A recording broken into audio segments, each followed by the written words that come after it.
அன்பு நண்பர்களுக்கு வணக்கம். லேபர் படை இயக்குனர் சத்யபதி, அருள்நிதி, பிரியா பவானி சங்கர் நடிப்பில் அதே ஞானமுத்து இயக்கத்தில் வெளிவந்திருக்கும் டிமாண்டி காலனி 2. இந்த படம் டிமாண்டி காலனி ஃபஸ்ட்டு பார்ட்டு பார்த்தவங்க எல்லாருக்குமே இந்த படம் செகண்ட் பார்ட்டு ரொம்ப பிடிக்கும். அதே மாதிரி இவங்க தேர்ட் பார்ட்டுக்கு லீடு கொடுத்துருப்பாங்க, அதுவும் மிக பரபரப்பாக இருக்கும். சரி, இப்போ இதனுடைய கதைக்குள்ளே வரலாம். டிமாண்டி காலனி ஃபஸ்ட்டு பார்த்தவங்க அத்தனை பேருக்குமே இந்த படத்தில் டைரக்டரு அந்தந்த சீனையும் கொஞ்சம் இடையில் நினைவூட்டல் பண்ணியிருப்பார். அந்த இடம்லாம் அந்த மாதிரி டேட்டு டைமிங்கெல்லாம் போட்டு பண்ணியிருக்கிறது ஒரு வித்தியாசமாகவும் இருக்கும். இந்த டிமாண்டி காலனி 2ல் மிகப்பெரிய ஹீரோ யாருன்னா பிரியா பவானி சங்கர் தான். அதுக்கப்புறம் தான் மற்றவங்க எல்லாருமே. அவங்களுடைய போர்ஷன் தான் இந்த 2.25 மணி நேரத்தோட படத்தை தூக்கி நிறுத்தி இருக்கும். ரெண்டாவது ஆர்ஆர், எந்த இடத்துலையுமே ஆர்ஆர் மிஸ்டேக் பண்ணாமல் பண்ணியிருப்பாங்க. ஒளிப்பதிவு எக்ஸ்ட்ரானரியாக இருக்கும். அந்த ஹோட்டல், அந்த காபி ஸ்டால், இதுக்குள்ளெல்லாம் மேக்கிங் பண்ணியிருப்பாங்க. அது என்ன சொல்கிறதுன்னா, ஒரு ஹாலிவுட் மூவி, ஆர்ஆர் மூவி பார்த்த மாதிரி இருக்கும். தமிழ் சினிமா பேய் படத்தை இப்போ ஒரு 5-6 வருஷமாக வித்தியாசமாக காட்டுறாங்க டிஜிட்டலில். அப்போ நம்ம பேய் வருன்னா எதனா ஒரு சவுண்டு இருக்கும், மரம் ஆடும், கண்ணாடி ஆடும், ஃபேன் சுற்றாத ஃபேன் சுற்றும், பறக்காத புடவைங்க, வீட்டில் காற்றே இருக்காது, புடவைங்க ஷர்ட்டுங்கெல்லாம் பறக்கும். இப்போ அதெல்லாம் விட்டுட்டாங்க. டிஜிட்டலில் பேய் மாதிரி மிரட்டுறாங்க, ஏதோ ஒரு டிசைன் பண்ணி. அது எக்ஸ்ட்ரானரியாக இருக்கும்.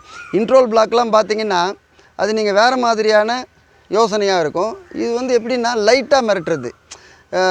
இங்கே என்ன நடக்கும், அங்கே என்ன நடக்குன்றதை விட ஏதோ ஒன்று நடக்க போகுது, அது எதுவும் தொடர்ச்சியாக இருக்குன்றதை நீங்கள் யூகம் பண்ண முடியாது. ரெண்டாவது, இந்த படத்தில் சைனாக்கார் மாதிரி ஒரு பிஷப் மாதிரி ஒருத்தர் நடிச்சிருப்பார். ஐயோ, அவருடைய போர்ஷன்லாம் பார்த்திங்கன்னா ரொம்ப சூப்பராக இருக்கும். நான் சொல்கிற வரைக்கும் நீங்கள் உள்ளே வரக்கூடாது, வெளியே இருங்கன்றதால் இருக்கட்டும். ரெண்டாவது, அருண் பாண்டியன், அவருடைய அந்த அதாவது லைவான ஒரு கெட்டப் இருக்குது இந்த படத்தில். அவர் பேசுகிற மொழி இருக்கட்டும், அந்த லுக்கும் இருக்கட்டும், ஒரு பதற்றமாகவே, ஒரு இரக்கமாகவும் பதற்றமாகவும் பதப்பதப்பாகவுமே இருக்கணும். அந்த இடம்லாம் எக்ஸ்ட்ரானரியாக இருக்கும். இந்த படம் நம்ம பேயை பற்றியோ இந்த அவுட்லைனை பற்றி ஏதாவது ஒன்று சொன்னோம்னா இந்த படம் பார்க்குற இன்ட்ரெஸ்ட்டு குறைஞ்சிடும். அதனால் இந்த படம் ஒரு த்ரில்லர் படம். நல்ல த்ரில்லர் படம் பார்க்கணுன்றவங்க, கொஞ்சம் தில்லாக இருக்கிறவங்க இந்த படத்தை போய் பார்த்தீங்கன்னா உங்களுக்கு எக்ஸ்ட்ரானரியான மேக்கிங்காக இருக்கும். ஒரு என்ன சொல்கிறது, இப்போ நம்ம பேய் உலகம் இருக்குது பார்த்தீங்களா, அந்த மாதிரி இடத்துல போய்ட்டு உள்ளே உட்காந்துருந்துட்டு வெளியே வந்த மாதிரி ஒரு ஃபீல் இருக்கும். உண்மையாலுமே இந்த படம் டீம் ஒர்க்கு, சவுண்டாக இருக்கட்டும், எடிட்டிங்காக இருக்கட்டும், ஒளிப்பதிவாக இருக்கட்டும், காஸ்டியூமாக இருக்கட்டும், எக்கச்சக்கமாக உழைத்த உழைப்பாளர்களின் முயற்சி தான். இந்த மாதிரியான ஸ்க்ரீன் பிளேவாக இருக்கட்டும், இந்த மாதிரியான ஷார்ட்ஸாக இருக்கட்டும், யோசிக்கிறதுக்கே ஒரு அசாத்திய திறமை வேணும். இதெல்லாம் மேக்கிங்கில் எப்படி வரும் அப்படின்றது டிசைன் பண்ணுறதுக்கே ஒரு அறிவு வேணும்.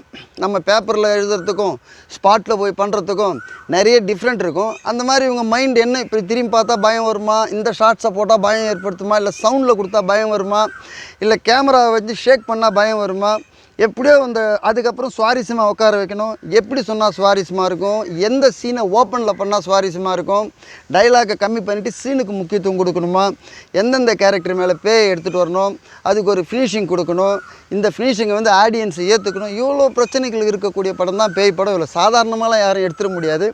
அதனால தான் டிமாண்டி காலனி 2 எக்ஸ்ட்ரானரியாக இருக்குது. நம்மலாம் உள்ளே போய் உக்காந்து ஒரு 10 நிமிஷத்தில் என்ன பண்ண போகிறாங்கன்றதில் ஈர்ப்பு இந்த திரைக்கதை இழுத்துருக்குன்னா இந்த படத்துக்கு மிகப்பெரிய பலமே அஜய் ஞானமுத்துன்ற இயக்குனர் தான். எக்ஸ்ட்ரானரியாக பண்ணியிருக்காரு த்ரில்லர் படம். ஒரு தடவை பாருங்கள், உங்களுக்கு நல்ல அனுபவமும் த்ரில்லர் அனுபவமும் கிடைக்கும். நன்றி. சுதந்திர தின வாழ்த்துக்கள்.